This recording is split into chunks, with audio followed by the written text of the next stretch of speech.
Hi there. Good morning, students. Today we are going to discuss with you a test model series for 10th class for the annual exams, which will be based upon objective type questions. So, without further ado, let's come to the topic.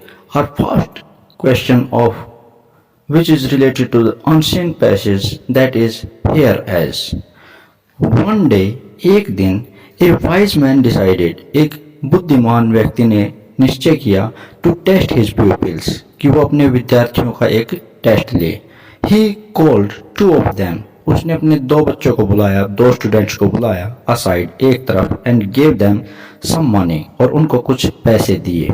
He said, teacher ने कहा, do you see those rooms, क्या आपको वो कमरे दिखाई दे रहे हैं, at the edge of the field, जो कि खेत के किनारे पे हैं.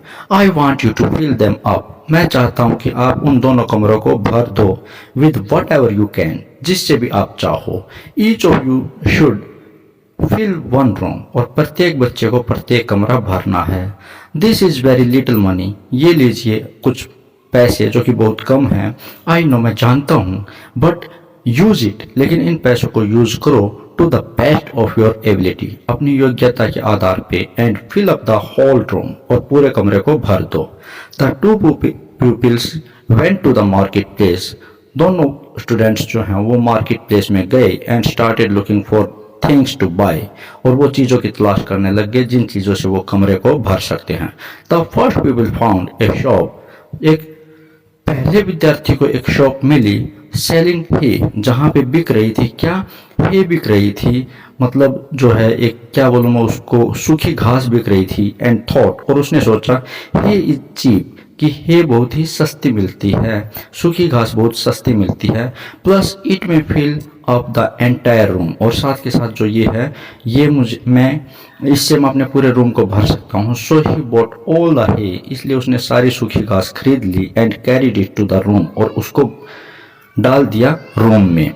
इन द इवनिंग, शाम के समय, he showed the teacher the room, उसने टीचर को शो किया, दिखाया अपने कमरे को. Sir, I have filled the room, श्रीमान जी, मैंने रूम को भर दिया है. ही सेड, उस बच्चे ने कहा. Yes, the teacher replied with greater gloom, हाँ, थोड़ी सी चिंता दिखाते हुए टीचर ने कहा कि हाँ, तुमने भर दिया है. Then they went to the other room, फिर वे दूसरे कमरे में गए. In the middle of the room was just one tall candle, कमरे में एक लंबी सी कैंडल रखी हुई थी, मोमबत्ती रखी हुई थी. एज दे एंटर्ड, जैसे ही उन्होंने एंटर किया, the second pupil lit the candle, दूसरे विद्यार्थी ने कैंडल को जला दिया.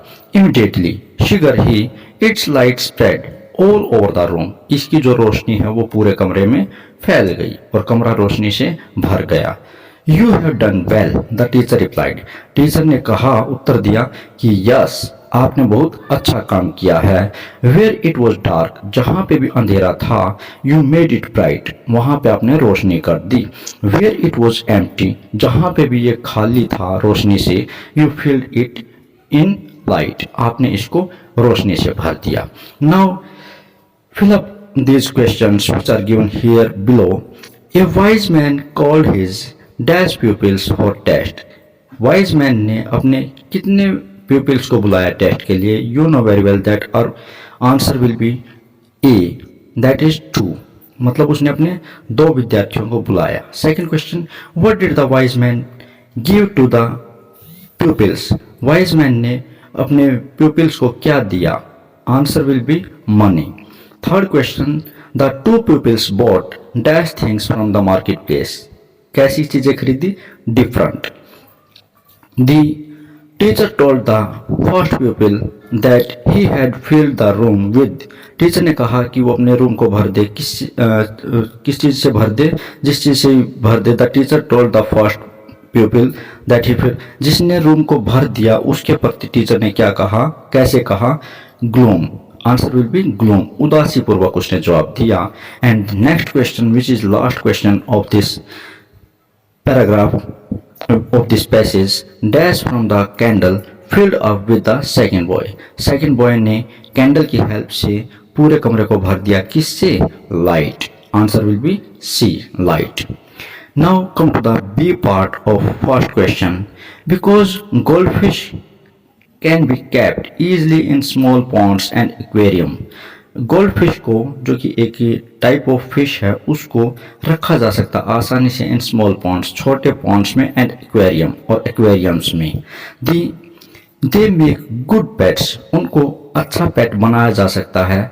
But like many other pets, लेकिन दूसरे पेट्स की तरह से they must have proper care, उनकी प्रॉपर केयर की जरूरत होती है. And right kind of place to live, और उनको अच्छे प्रकार से रहने के लिए जगह दी जाती है. ए 2-inch fish requires a minimum of 2 gallons of water. एक 2 इंच की जो मछली है उसको कम से कम 2 गैलन वाटर की जरूरत है, containing sufficient oxygen to support life, जिससे कि उसको जीवन जीने के लिए sufficient oxygen मिल सके. Some oxygen will make its way into the water of an aquarium from the air. जो कुछ ऑक्सीजन है वो तो एयर से ही बनती है. That touch the surface, जो कि सरफेस पे टच होती रहती है. Plants in an aquarium also help to finish oxygen. जो यहाँ पे प्लांट्स लगाए जाते हैं वो भी हेल्प करते हैं उन एक्वेरियम्स में ऑक्सीजन को प्रोड्यूस होने में.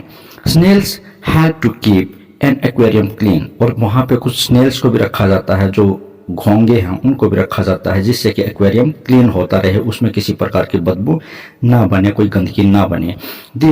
इस तरीके से with plenty of plants and snail, जो यहाँ पे बहुत सारे प्लांट्स रखे जाते हैं और स्नेल रखे जाते हैं, उससे the water in aquarium does not have to be changed frequently. हर बार एक्वेरियम को बदलने की आवश्यकता नहीं है, उसके पानी को बदलने की आवश्यकता नहीं है. A large lake may prove to be a quite unsuitable abode for goldfish. वाकई में जो गोल्ड फिश है उसके लिए ये रहने के लिए बहुत एक अच्छा, लार्ज लेक में जो लार्ज लेक होती है वो वाकई में इसके लिए स्टेबल प्लेस नहीं होता रहने के लिए. अबोर्ड मीन्स रहना. It is important that goldfish should not be overfed. और ये हमारे लिए बहुत ज़्यादा ध्यान देने की बात है कि गोल्ड फिश को कभी भी ओवरफीड नहीं किया जाना चाहिए, मतलब उसको ज़्यादा भोजन नहीं दिया जाना चाहिए. They can be fed such things as dried insects in addition to commercially prepared goldfish food. उनको जो है ड्राइड इंसेक्ट्स ही दिए जाने चाहिए in addition to commercial prepared goldfish food. और साथ ही गोल्ड फिश के लिए जो कमर्शियली प्रिपेयर्ड फूड होता है वो भी दिया जाना चाहिए, मतलब व्यापारिक तौर पे जिनको लाया जाता है फूड को, वो फूड उनको मिलना चाहिए. But they should never be fed more than once a day. लेकिन ये बात ध्यान देने की है कि जो गोल्ड फिश नाम की मछली है उसको एक दिन में एक से ज़्यादा बार भोजन नहीं दिया जाना चाहिए. Even they should not be given more food than can be consumed in about 5 minutes. और ये भी ध्यान देने की बात है कि उनको इतना ही भोजन नहीं दिया जाना चाहिए 5 मिनट से ज़्यादा लगा सके उसको कंज्यूम करने में. This ensures prolonged life. इससे ही उनकी जो जिंदगी है वो और ज़्यादा लंबे समय तक चलती है. Now come to its questions. Which of the following statement is true? Our first and A option will be right to this question. Goldfish should be given food only once a day. Next question, which of the following statement is not true? इनमें से कौन सी statement true नहीं है? इसमें फिर से A option है, snails make the aquarium clean by eating up goldfish. Next question, which of the following helps supply goldfish with oxygen? Right answer will be B, plants. Next question, water in aquarium needs to be changed if dash. इसमें right answer है आपका B part. There is no sufficient oxygen in it. Next question, what is important to remember when feeding?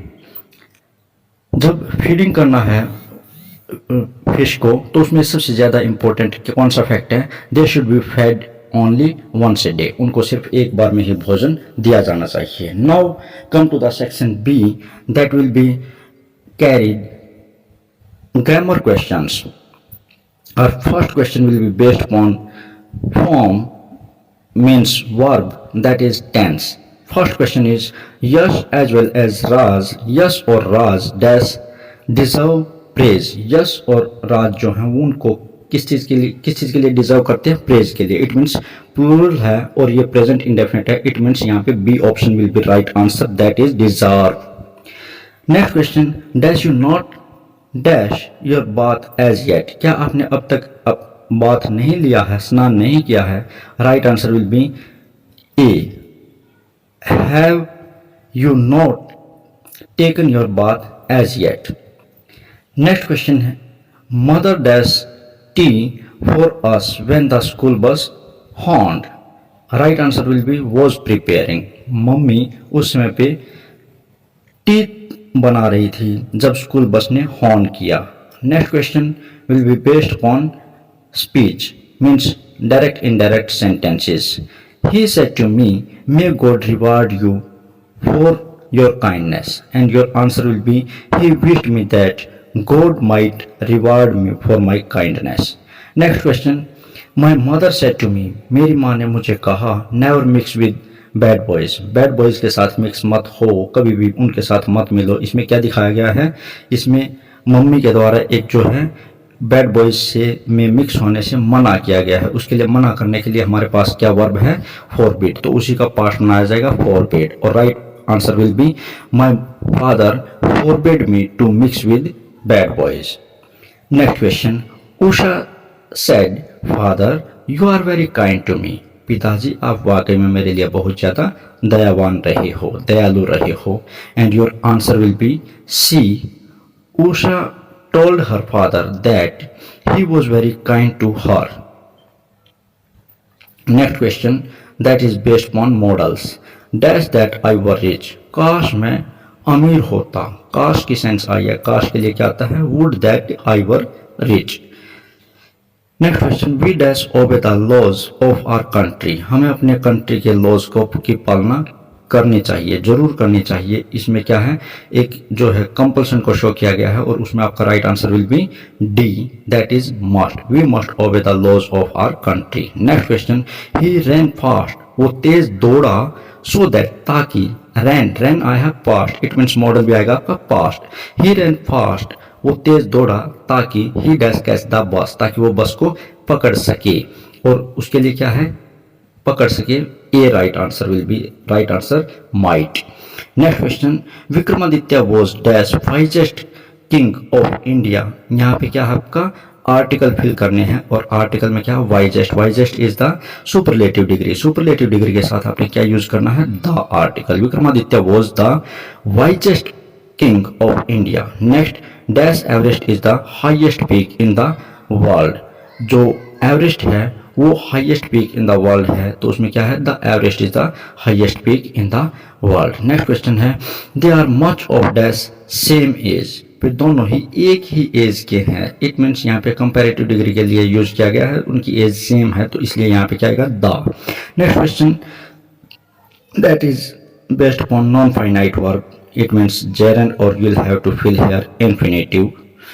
Please let me, late आया है तो let me आया है, it means यहाँ पे आपको क्या करना है, बेयर इन्फिनेटिव लगाना है। Please let me go now, अब मुझे जाने दीजिए। The question is too difficult to do, question इतना मुश्किल है कि वो उसको नहीं कर सकता। नेगेटिव सेंटेंस को लेकर क्या है, two plus adjective plus two plus verb की फर्स्ट फॉर्म, ये आपकी सेंटेंस फॉर्मेशन है जिसमें कि नेगेटिव सेंटेंस को दिखाया जाता है। Next question, I am busy dash do my homework, मैं अपना होमवर्क करने में बिजी हूँ, तो आई एम बिजी आता है तो क्या लेकर के आता है, जेरंड लेकर के आता है, I am busy doing my homework. Next question will be punctuation based, इसमें आपको दिख रहा है my sister is an MA-BEd, right answer will be section B. Next question, Kashmir is the Switzerland of India is very beautiful, इसमें right answer will be section D. Next question, he lost money, reputation and friends, right answer will be section B.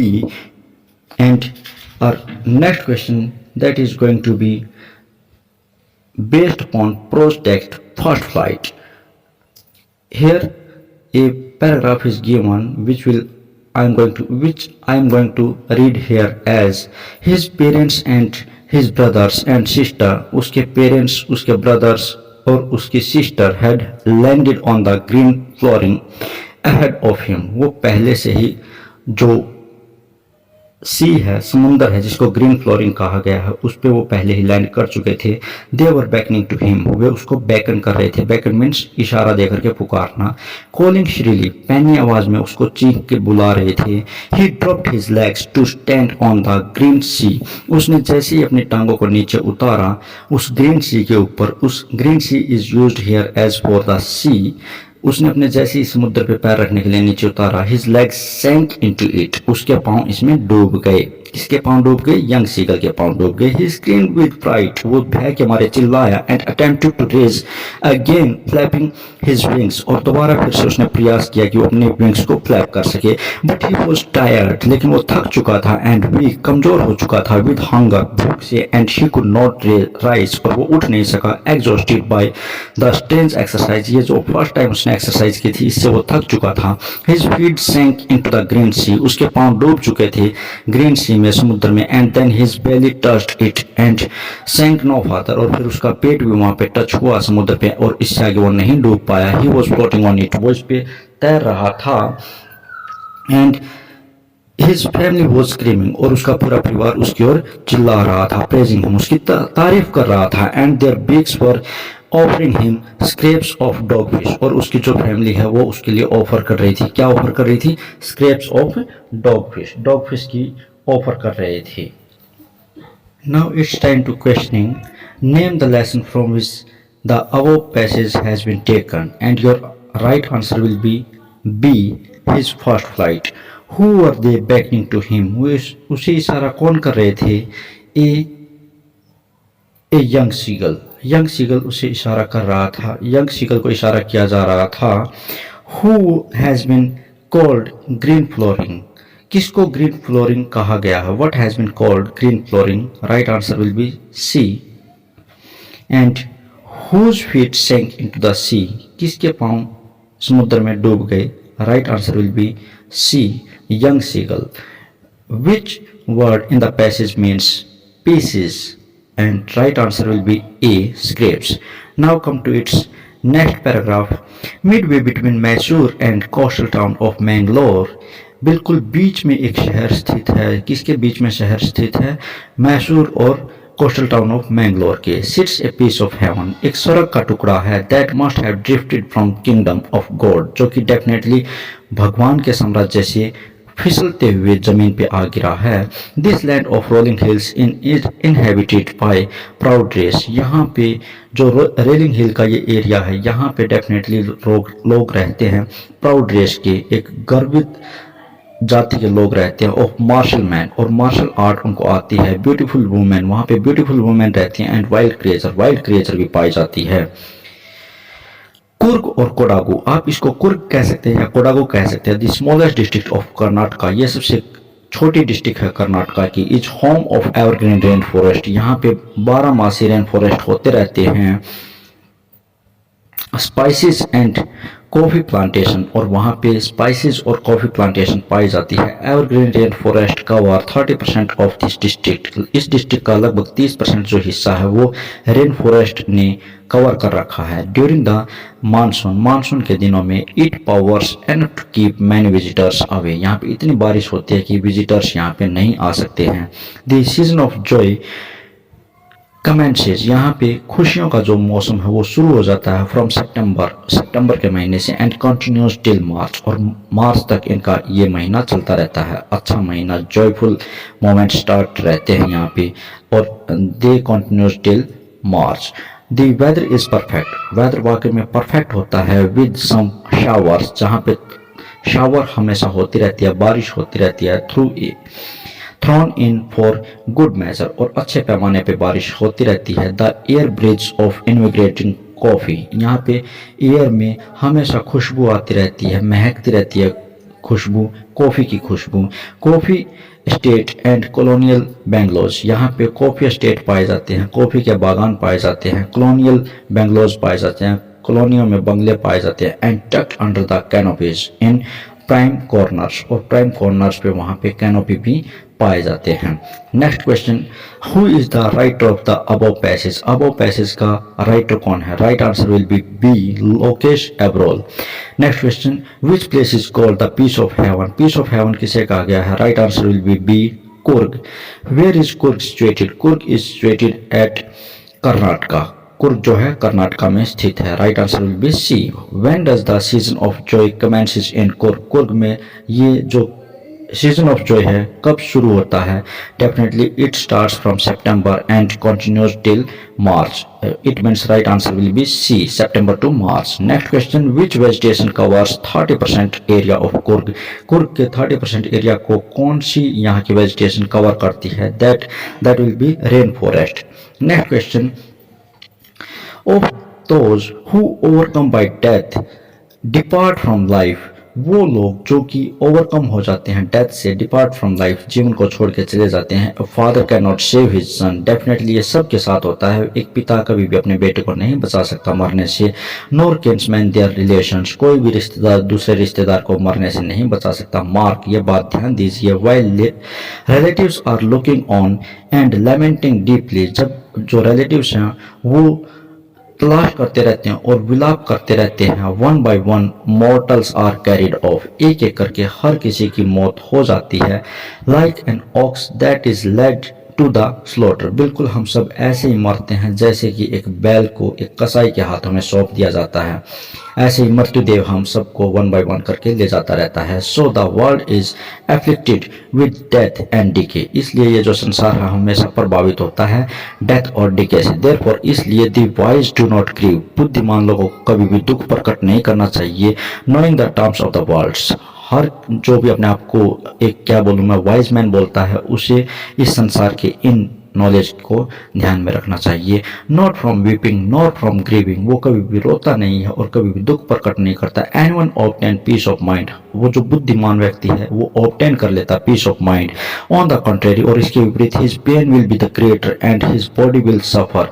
जो बुद्धिमान नहीं है वो उसका जो शरीर है वो हमेशा दुखदाई रहता है और वो हमेशा इस जीवन में सफर करता रहता है. He will make himself sick and pale. वो अपने आप को बीमार कर लेता है, कमजोर कर लेता है. Yet the dead are not saved by his lamentation. लेकिन फिर भी वो कितना ही विलाप कर ले, जो डेड पर्सन है वो कभी भी लौट के नहीं आ सकता. He who seeks peace. वो व्यक्ति जो पीस की तलाश करता रहता है. So should draw out of the arrow of lamentation. उसे अपने विलाप के तीर को निकाल देना चाहिए. And complaint, और शिकायत के तीर को निकाल देना चाहिए. Grief, दुख के तीर को निकाल देना चाहिए. He who has drawn out of the arrow has overcome composed will obtain peace of mind. जो अपने इस दर्द के तीर को निकाल देता है डेफिनेटली उसी व्यक्ति को ही पीस ऑफ माइंड मिलता है. He who has overcome all sorrows. वो व्यक्ति जिसने अपने सभी दुखों के ऊपर काबू पा लिया है. will become free from sorrow. Definitely वही दुख से आजाद होगा. एंड बी ब्लेस्ड, और वही जीवन की खुशियों से ब्लेस्ड होगा, आनंद रहेगा. Next question is name the lesson from which these lines have been taken. Right answer will be A, the sermon of Banaras. What cannot be obtained from weeping or grieving. किस चीज को रोने से चिल्लाने से प्राप्त नहीं किया जा सकता? Peace of mind. Peace of mind को रोने चिल्लाने से प्राप्त नहीं किया जा सकता. Right answer will be C. Next question, which word in the passage means controlled. किस वर्ड का मीनिंग है यहाँ पे controlled? Right answer will be composed. Next question, who will blessed finally. आखिरकार कौन खुशियों को प्राप्त करता रहता है? Right answer will be C, one who has overcome all sorrows. And next question, who gave his first sermon at Banaras. किसने अपना पहला सरमन दिया, अपना पहला उपदेश दिया at बनारस? बनारस में. Right answer will be Gautam Buddha. Now we are going to see our last question, that is based upon poetry sections paragraph. He should be snarling around houses. वो उस समय उसे दहाड़ता होना चाहिए था हाउसेज के पास. एट द जंगल्स एज, जंगल के किनारे पे. And baring his white hands, और जो उसके पहने सफेद दांत है. हिज क्लास, उसके जो पंजे हैं. टेरराइजिंग द विलेज, उसे इस समय पे गांव वालों को टेरराइज करते हुए होना चाहिए था, आतंकित करते हुए होना चाहिए था. Right. Next question is name the poem from which this above stanza has been taken? ये जो stanza लिया गया है कौन सी poem से लिया गया है? Right answer will be A tiger in the zoo. Who is he in the above lines? Above lines में he कौन है? Definitely right answer will be C, that is tiger. Where should the tiger be growling?